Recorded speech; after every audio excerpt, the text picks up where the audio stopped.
Chapter 7. We soon arrived at the entrance into the hills, where we found capacious reservoirs of excellent water.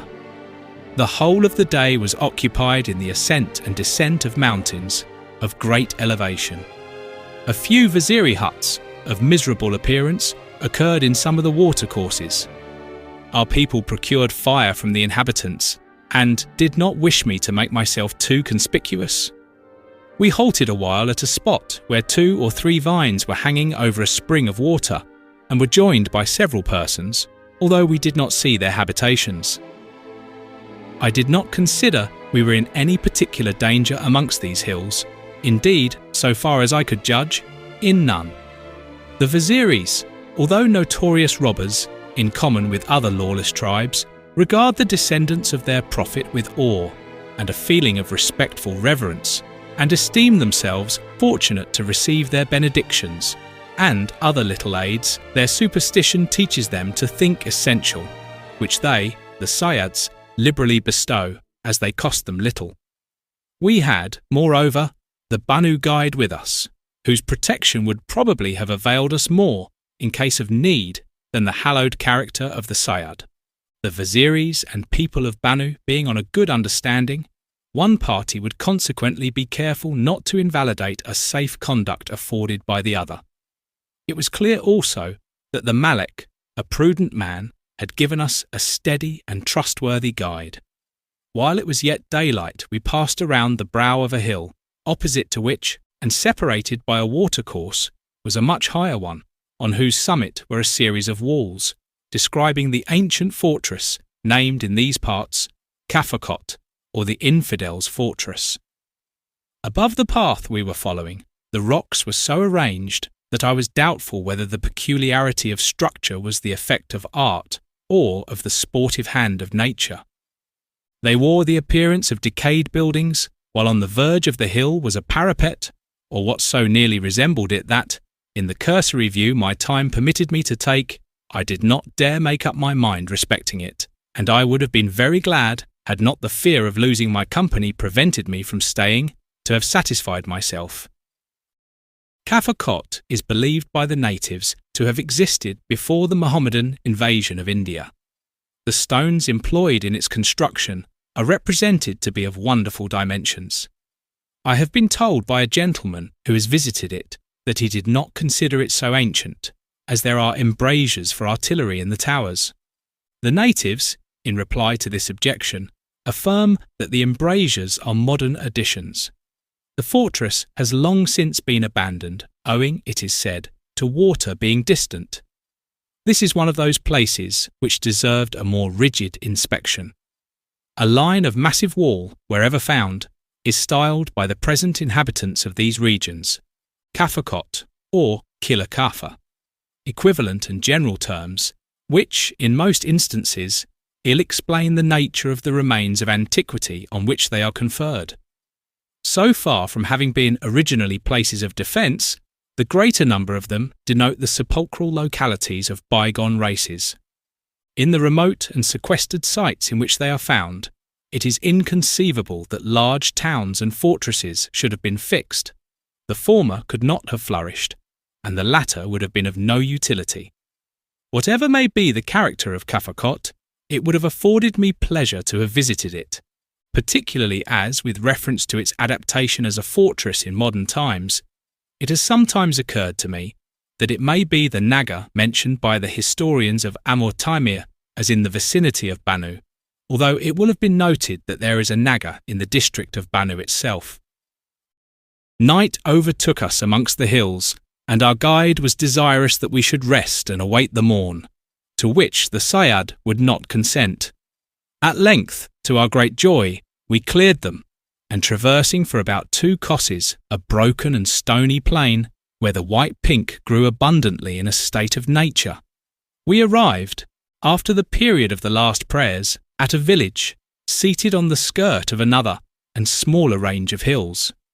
Here we occupied the masjid, and the Malik, notwithstanding the late hour, ordered his people to make ready a repast of rice, deeming it incumbent to show attention to the Pir Sahib who had honoured him with his company. A Taviz, as usual, repaid the hospitality. This march my friends computed at 24 kosses of road distance, and, from its difficult nature, my feet became exceedingly painful, although I had occasionally been seated on the horses and camels. As we entered this village, our guide from Bannu took his leave, saying that the people here were his enemies. He hoped that we were satisfied with him, and shook all our hands in turn. At daybreak next morning we ascended the hills, our route over which was visible from the village. We crossed 3 successive ranges of considerable altitude, although very inferior in that respect to the great mountains of the former march. Our route led westernly until we crossed a small but rapid stream, after which we turned to the north. The hills since leaving Bannu had been tolerably well wooded, although they produced no timber trees. In these smaller ranges, the quantity of wood increased, and pomegranate with other wild fruit trees were abundant. In the valleys and watercourses, a variety of aloe was constantly seen. We at length came into a valley of considerable extent, and halted during the heat of the day in a small copse where weavers were occupied with their labours, and close to a village, at the skirt of the hills to the right hand. Our morning's repast was provided by these weavers, who set before us cakes of bread, beautifully white, which I found were prepared from wari flour. On crossing the stream just mentioned, the party refreshed themselves with the water. A tin vessel was given to me by the Sayyad, who afterwards replenished it and handed it to one of the tak camel drivers. The man refused to drink from it as I had used it, asserting that I was not a Mussulman. The Sayyad smiled. I had often found that in towns the low and ignorant, especially such as had visited India, would reject any vessel I had touched, alleging that Europeans ate swine and, moreover, dogs, jackals, etc. Men of sense and condition were not troubled with like scruples, and from them I heard of no such indecent remarks. Europeans have certainly an evil reputation for not being very choice in their food. There is a saying that a Mussulman may eat with a Jew, but should never sleep in his house. With a Christian, on the contrary, he should never eat, but may sleep beneath his roof. It is supposed that the Jew rises many times during the night with the intent to slay his guest. In the afternoon, our party resumed their journey, proceeding up the valley which leads to Hangu and Kohat. The scenery is extremely diversified, and many of the trees were charged with flowers, unknown to me. Beneath the hills, on the opposite side of the valley, were 2 or 3 villages with houses built of stones, as the structures here universally are. Small copses of fruit trees were always seen near the villages, the vine, the plum, and the peach. I was so exhausted this day that I lagged behind the party. The camel drivers also, having discovered that I was not a Mussulman, declined to allow me to ride their animals, although requested to do so by the Sayyad. I did not remember the name of the place where it was intended to pass the night, but I followed the high road until it branched off into 2 directions. I might have been perplexed, but a shepherd hailed me and told me to take the road to the right. He had been instructed by my friends to point it out to me.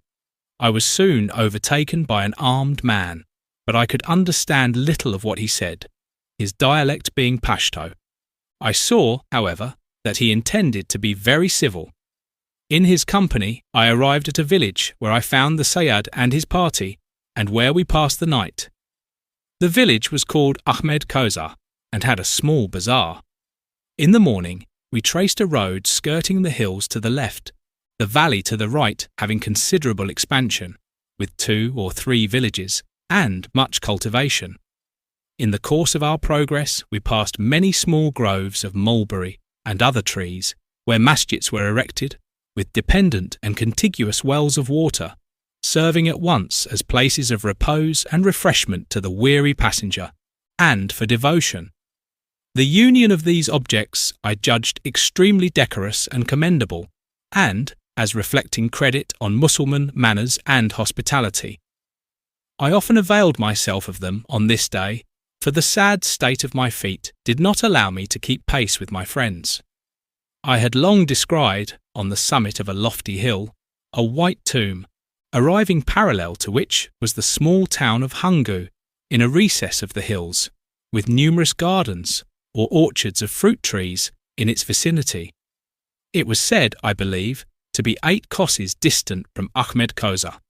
I was here conducted to the chief, Sadhu Khan, a son of the Nawab Samad Khan, who resides at Kabul.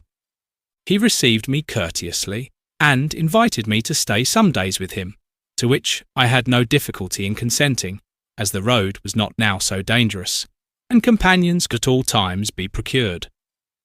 The Sayyad and his party had, I found, passed on without halting here, the reason for which, although I knew not at the time, became manifest in a few days by the events which developed themselves. I was utterly incapable of keeping up with them, and felt no anxiety for the few effects in charge of the good man, which I was certain to recover whenever I reached Peshawar. Hang comprises perhaps 300 houses and has a small bazaar, the Hindu houses in which are built of mud. The fort in which the chief dwelt was built of stones and defended by jinjals. The situation of this little town is very pretty, and it is bounteously provided with water, many fine springs issuing from the adjacent rocks and forming a rivulet which winds through the valley in the direction of Kohat. In its numerous orchards were the vine, the apple, the plum, the peach, the common mulberry, and the shatut, or royal mulberry, as here called. It may be noted that the common mulberry of these countries is not that of Great Britain, the Moras nigra, the latter being what is called the shatut, or royal mulberry, at Kabul. This term, as at Hangu and the countries to the south and east, is applied to a very different tree, which is not known at Kabul, and produces long taper fruit, of colours both red and white. I also observed the bramble, or blackberry bush, scrambling over the hedges. Sadhu Khan had a small flower garden, which he tended himself. This young chief was far more respectable in appearance and behaviour than the great men I had been of late accustomed to see. He was indeed a well-bred Durrani. He was allowed by his people to be of amiable disposition, and was considered a devout Mussulman, which meant, I presume, that he was punctual in the observance of prayers and fasting. Yet he had, like most men, his foible, also a common one in the East. He was addicted to kimia, and had expended much time and treasure in the idle search of the great secret, which would, it is believed, enable the discoverer to make gold at discretion. A few days after my abode here, intelligence was suddenly received of the approach of a hostile force from Peshawar. Sadhu Khan immediately collected the revenue due to him, and proceeded with his followers to Kohat, where his elder brother, Muhammad Osman Khan, resided. The brothers, in consultation, concluding it was impossible to repel the invasion, returned to Hangu, and, taking all their property with them, evacuated the country and retired by a mountain route to Kabul, which I was told they would reach in 8 days. With Muhammad Osman Khan were 2 or 3 elephants and a numerous zenana. I now understood why the Sayyad had not halted here.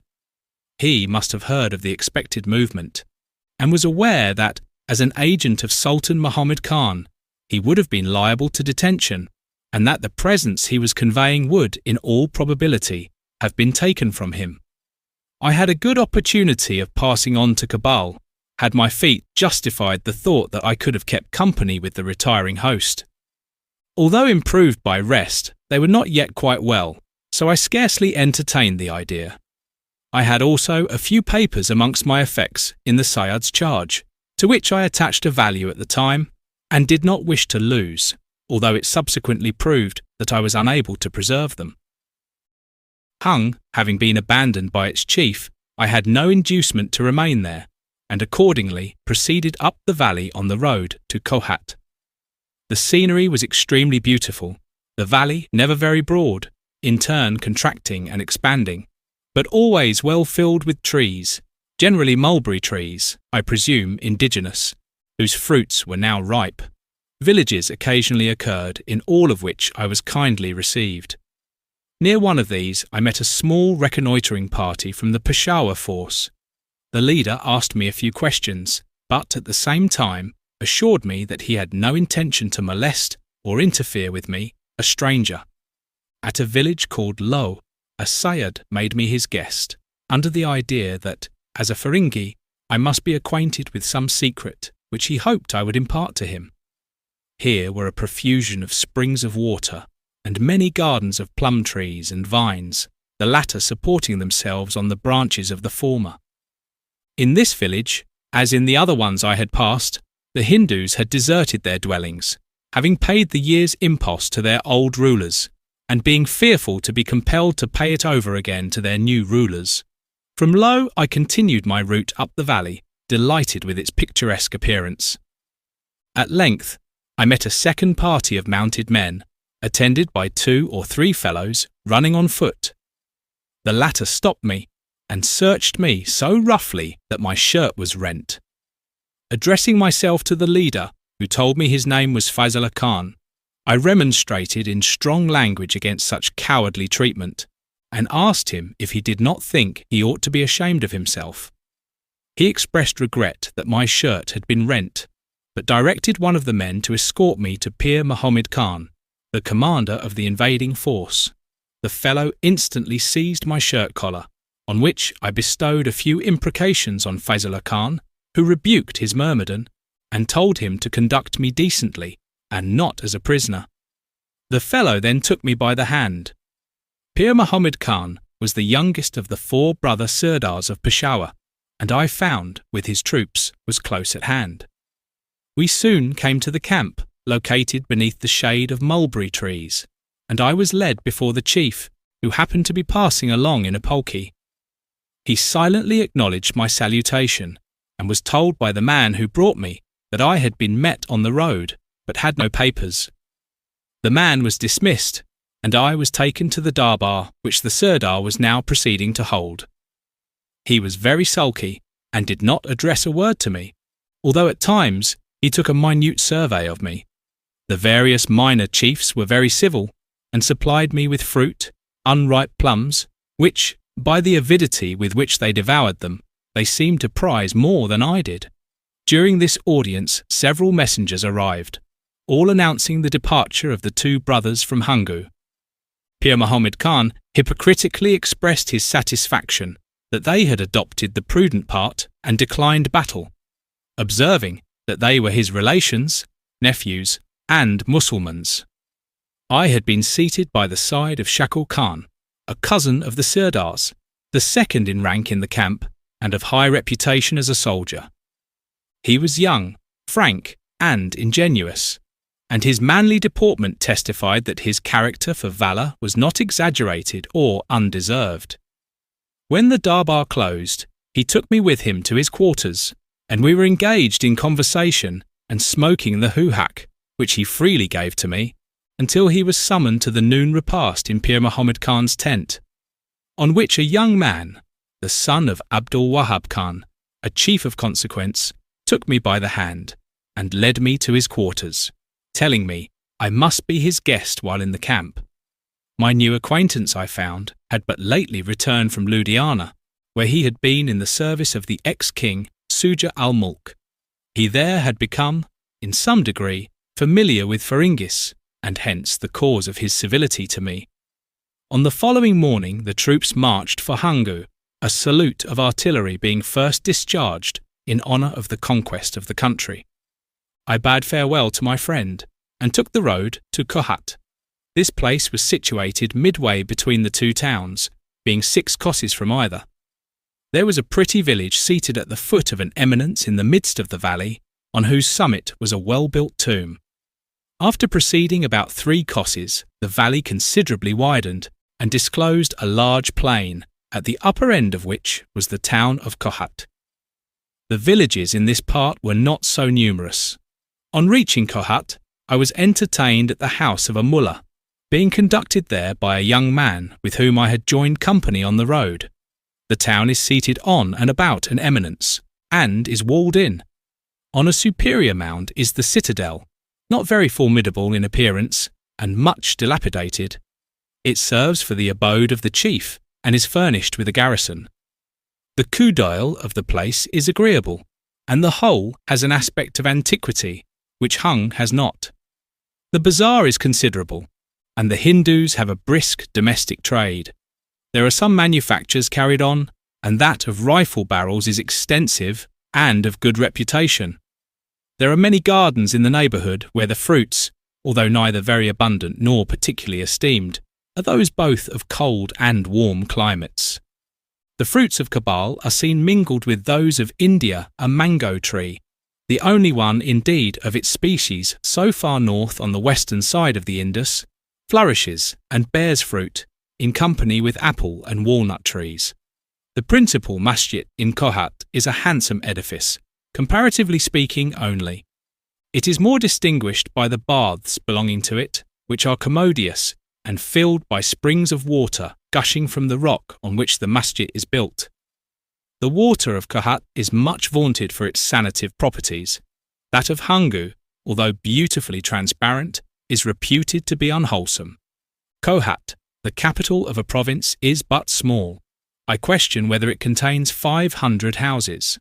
The province of Kohat, of which Hangu is a dependency, belonged to the Nawab Samad Khan, one of the numerous sons of the celebrated Sarfaras, or Pahindar Khan, and therefore half-brother to the present rulers at Peshawar, Kabul, and Kandahar.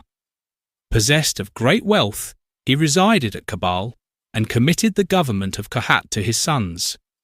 The revenue derived by Muhammad Osman Khan from Kohat and its annexed lands and villages was said to be 80,000 rupees, while that enjoyed by Sadhu Khan from Hangu and its vicinity was asserted to be 20,000 rupees. The plain of Kohat and the valley of Hangu are well cultivated and populous. Wheat is grown, but the stony soil in many parts seems more adapted to the culture of maize, or wari, as here called, the quality of which is excellent and the returns large, while the flour makes admirable bread and is the general food of the inhabitants. The great command of water, in many situations, is made available for the irrigation of rice lands, the produce of which is ample and good. There is reason to believe that the mountains of this province contain many curious mineral substances, as well as useful ones. Indifferent coal is found generally on the surface, the country being included in the Great Coal Formation, which, whatever may be its value, evidently extends for some distance west of the Indus in these latitudes. I fear the mountainous character of the country about Kohat, and thence to the Indus, will scarcely authorise the hope that this useful mineral will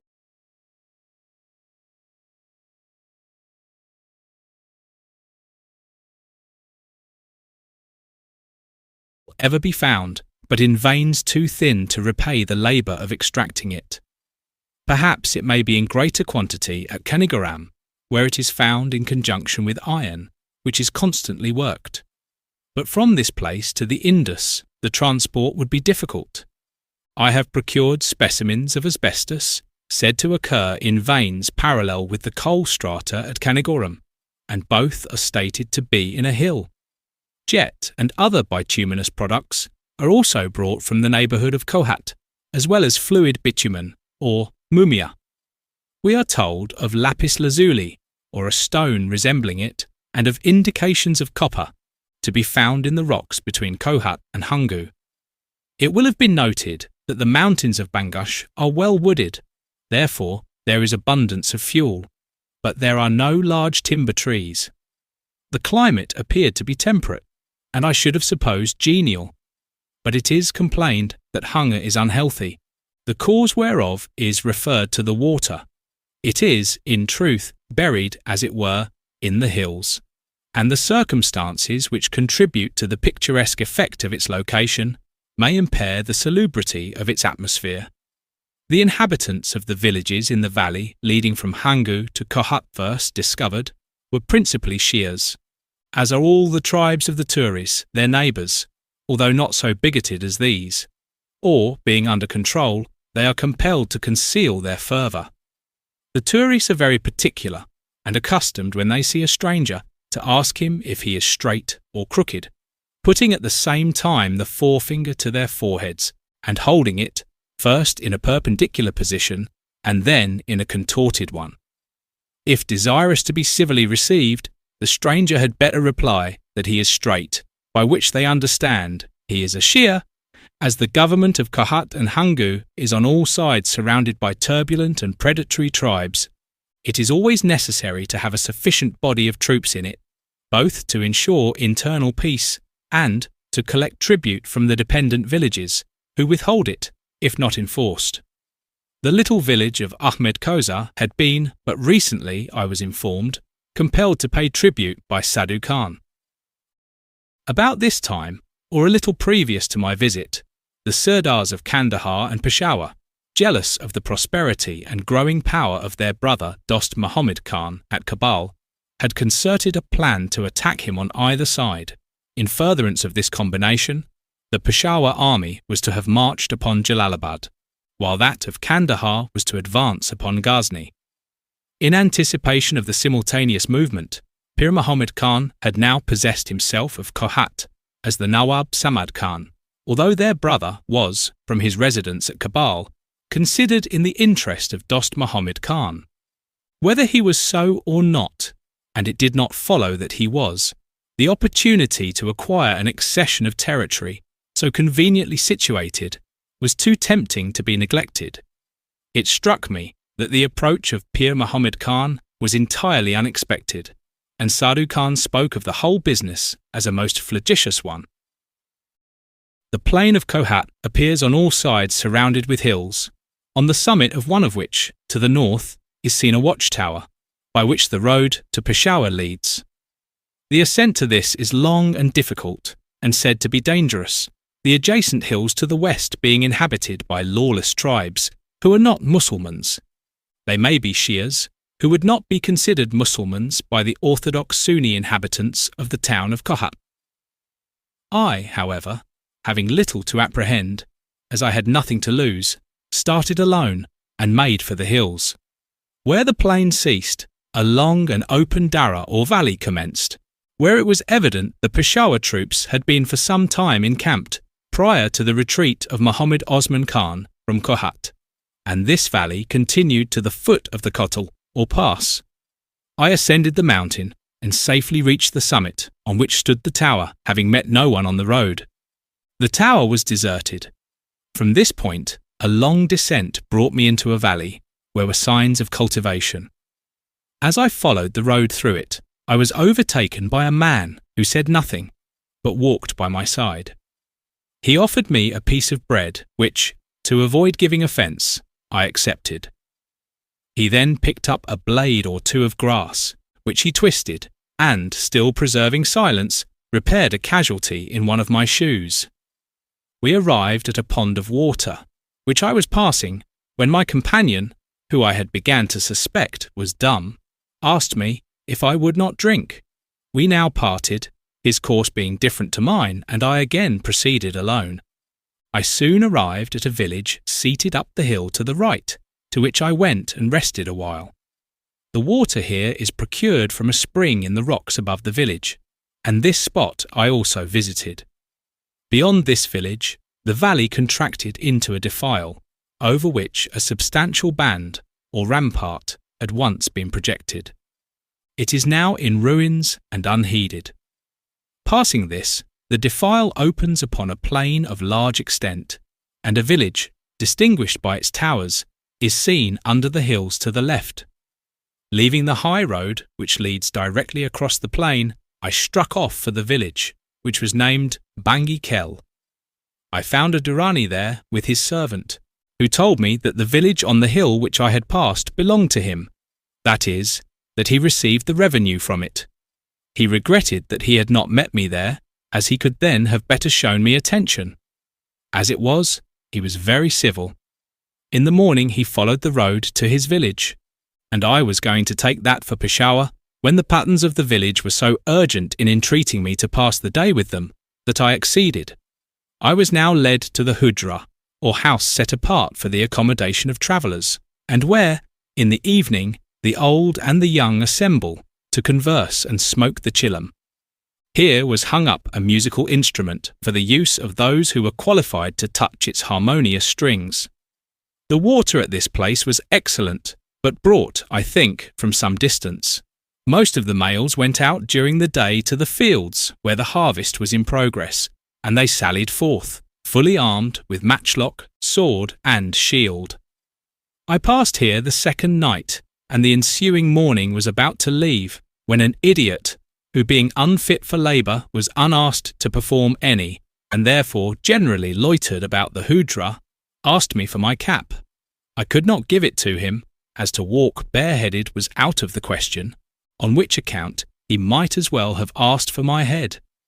But he was not satisfied unless he gained his point, and soon evinced an inclination forcibly to acquire it.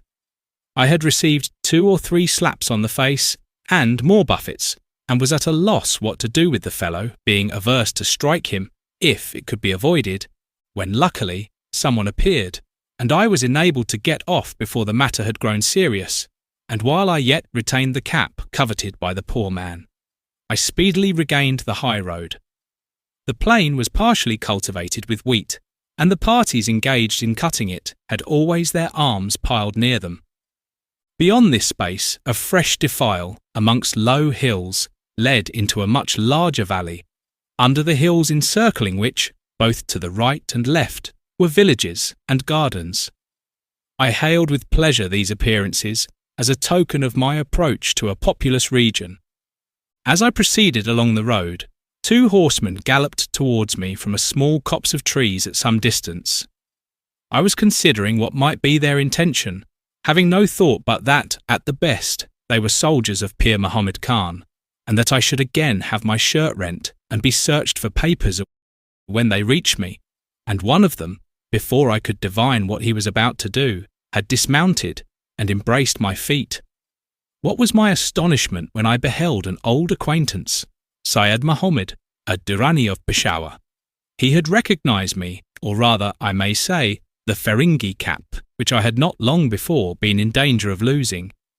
He was so anxious that I should return with him for 2 or 3 days to Kohat, whither he was going on business, that I was overcome by his entreaties and his tears, although I questioned whether I might not as well have gone on to Peshawar. Sayyad Muhammad took up his attendant behind him on the horse he rode, and I put myself into the vacant saddle. We halted at no place on the road, and by afternoon had reached Kohat, where we put up with some relative of Sayyad Muhammad's. 2 or 3 days after my second abode at Kohat, Pir Muhammad Khan returned from Hangu, where he had left Abdul Wahab Khan as governor. In the evening, as I was taking a stroll, he also, in course of his evening's ride, came near me. Observing me, he turned his horse from the path and rode to me. He was now very civil, and asked, moving to and fro his hand, why I had not gone to Kabul. I told him I had neither horse nor money, and asked in turn how I could go to Kabul. "Oh," he said, "I'll give you horse and money, and you shall go with me to Kabul." I knew nothing at this time of the politics of the country, and had not before heard of the Sirdar's notion of going to Kabul. Therefore I inquired when he was going, and he answered that he should return to Peshawar in a day or 2, and then, as soon as his horses were shod, he should go. I remarked, "Very well," and he requested Sayyad Muhammad to bring me to him in the morning. To account for the Sirdar's altered manner, I suppose that he had learned at Hangu that I had no farther connection with Sadhu Khan than as a stranger partaking of his hospitality. And now that he had no suspicion of me, he could afford to be familiar. Sayyad Muhammad had a brother-in-law, Saleh Muhammad, the Miraktor to the Sirdar, a man in better circumstances than himself, and from his office possessing a little authority. He relieved his relative from the charge of entertaining me, and took me to his quarters, where I soon became at home in the Durrani camp. The weather was very warm, and we were stationed beneath the shade of mulberry trees in a garden, placing our cots, on which we reclined and slept, over a canal flowing by us. After the lapse of a few days, an express messenger arrived from Peshawar, and the news he brought at once threw the camp into bustle and confusion. The horses were immediately ordered to be shod, and the noisy Nalbans became very busy with their hammers and horseshoes. I learned from Saleh Muhammad as soon as he was at leisure to tell me what was the matter, that Sayyid Ahmed Shah, so renowned or so notorious, had left his retreat in the Yusufzai country and had moved upon Hashnagar, a fortress 10 or 11 kosses from Peshawar. It was necessary to march that very day, as the peril was imminent. Before sunset, parties had begun to move, which they did without any order, and before night the whole force was on the road to Peshawar. Pir Muhammad Khan was pleased to assign me a seat on his elephant, so I travelled comfortably, and in the morning we reached the city, having passed over 24 kosses during the night. I was unable, of course, to see much of the country. However, on leaving the valley in which I met Sayyid Muhammad, a slight transit over low hills brought us into the great plain of Peshawar. On our left hand was a ruinous castle, of some size, which my companions were glad when they had passed, it being, as they said, a common resort of robbers. Neither were they quite at ease until they had crossed the barren, uninhabited country, extending from the hills we had left to Mitanni, the first village of the cluster, immediately dependent on Peshawar, a distance of 8 or 10 miles.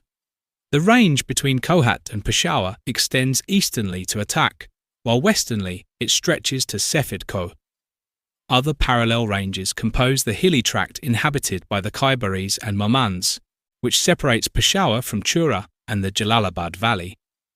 At the point where we left the range, we had, to the west, minor hills intervening, the Afridi district of Tiri. At Mitanni, we halted a while for the sake of fire and water. The elephant was extremely docile and manageable. He seemed to have great dread of a horse coming behind him, of which faculty the people with us profited, both to divert themselves and to make the huge animal accelerate his pace. At Peshawar, we went to the Gur Khatri, an old fortified sarai, where Sayyid Muhammad, who had preceded us, was ready to receive me and to conduct me to the house of Saleh Muhammad, which happened to be quite close.